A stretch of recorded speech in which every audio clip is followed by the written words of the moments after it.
मेरे स्कूल के सारे ही दोस्त पिकनिक पर जा रहे थे and like every other convent school you had to submit the fees beforehand. And बात मानिए आज से 8 साल पहले एक मिडिल क्लास फैमिली के लिए 800 रुपये बहुत बड़ी अमाउंट थी। तो मैंने बड़ी हिम्मत करके अपने बाबा से परमिशन मांगी। मैंने पूछा, बाबा क्या मैं जा सकता हूँ? उन्होंने पहली बार में तो कोई जवाब नहीं दिया, तो मैंने अपना सवाल फिर से पूछा। इस बार उन्होंने न्यूज़पेपर हल्का सा नीचे करा, मुझे देखा और मना कर दिया। बाबा की आज तक कोई बात नहीं काटी थी, लेकिन उस दिन मैं अपने बचपने में जिद करने लगा।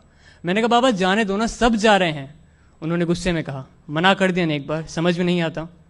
मैंने भी तैश में स्कूल बैग उठाया, साइकिल निकाली और फ़ौरन स्कूल चलाया। जब स्कूल पहुंचा तो देखा मेरे सारे फ्रेंड्स साइड में बैठ के प्लानिंग कर रहे थे और मैं बस ये सोच रहा था कि कैसे माँ बाप हैं यार, अपने बच्चे की खुशी नहीं देखी जाती।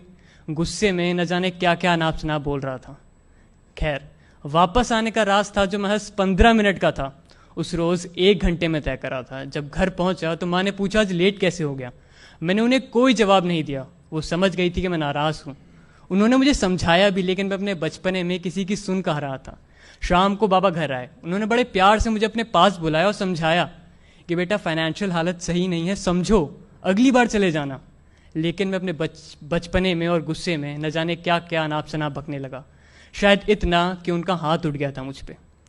वो गुस्से में बोले, न जाने कब बड़ा होगा ये, हर वक्त जिद, हर वक्त बचपना। उस रात में खूब रोया था, शायद इतना कि रोते रोते खाली पेट ही सो गया था। जब रात में भूख से हल्की सी आंख खुली तो देखा माँ बाबा बात कर रहे थे। माँ ने बाबा से कहा, भेज देते हैं ना, साल में एक बार ही तो जाता है, वो भी खुश हो जाएगा। बाबा ने कोई जवाब नहीं दिया, वो बस उठे और बाहर टहलने चले गए थे। अब मुझे रात भर उतावलेपन में नींद तो नहीं आने वाली थी कि शायद अब सुबह पैसे मिल जाएंगे और मैं पिकनिक पर जा पाऊंगा। सुबह हुई, बाबा मेरे पास आए। उन्होंने मुझे पैसे थमाए और कहा, ये लो, पिकनिक पर चले जाना। एक पल को मेरी खुशी का ठिकाना नहीं था। मैंने फ़ौरन साइकिल निकाली और स्कूल की तरफ चल दिया।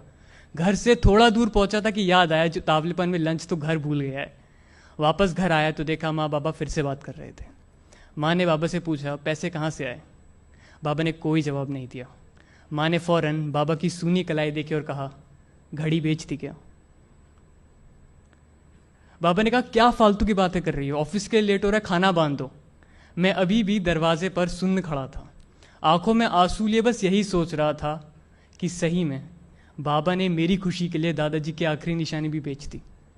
क्या सही में मेरा सैर सपाटा उस घड़ी से ज़्यादा ज़रूरी था? खैर, मैं स्कूल आया वापस। अब पिकनिक पर जाने का मन नहीं था। वो पैसे स्कूल में जमा करने की हिम्मत नहीं थी। मेरे सारे फ्रेंड्स कह रहे थे, अविनाश चलना, चलते हैं, लेकिन अब बस जी सा नहीं था। वापस आने का रास्ता जो महज 15 मिनट का था, उस रोज़ फिर से 1 घंटे में तय करा। माँ ने पूछा, आज क्यों लेट है? उस रोज़ गुस्से में जवाब नहीं था और आज शर्म से। अगले दिन संडे था, मुझे पिकनिक पर जाना था। माँ ने सुबह जल्दी उठा दिया, कहता, उठ, पिकनिक पर नहीं जाना है। मैं सवेरे से ही आलस कर रहा था। आज चाय फिर गैस पर उबल रही थी, आज फिर कुछ बात करने का मन था। बाबा न्यूज़पेपर में मशगूल थे, जैसे कुछ हुआ ही ना हो। मैं उनके सामने बैठा। उन्होंने अपने पुराने अंदाज में न्यूज़पेपर हल्का सा नीचे करा, मुझे देखा और पूछा, नहीं जा रहा है क्या? मैंने फ़ौरन जेब में से एक डब्बा निकाला और उनकी तरफ आगे बढ़ाया। उन्होंने पूछा, इसमें क्या है? मैंने कहा, आप खुद देख लो। अब उनकी आंखों में भी हल्के हल्के से आंसू थे। वो घड़ी तो नहीं, लेकिन उससे कुछ मिलती जुलती घड़ी तो थी। वो अपने आंसू न्यूज़पेपर में छुपा रहे थे। इतने में माँ चाय लेके आई। उन्होंने सब देखा। माँ बाबा ने अपने पास बुलाया, गले से लगाया और कहा, आज हमारा बेटा बड़ा हो गया। तो हम शायद कभी कभी अपने बचपने में अपने माँ बाप का प्यार, वो सैक्रिफाइस, वो सब भूल जाते हैं, लेकिन वो कभी भी हमारे लिए अपना प्यार कम नहीं होने देते हैं। So from this stage, I just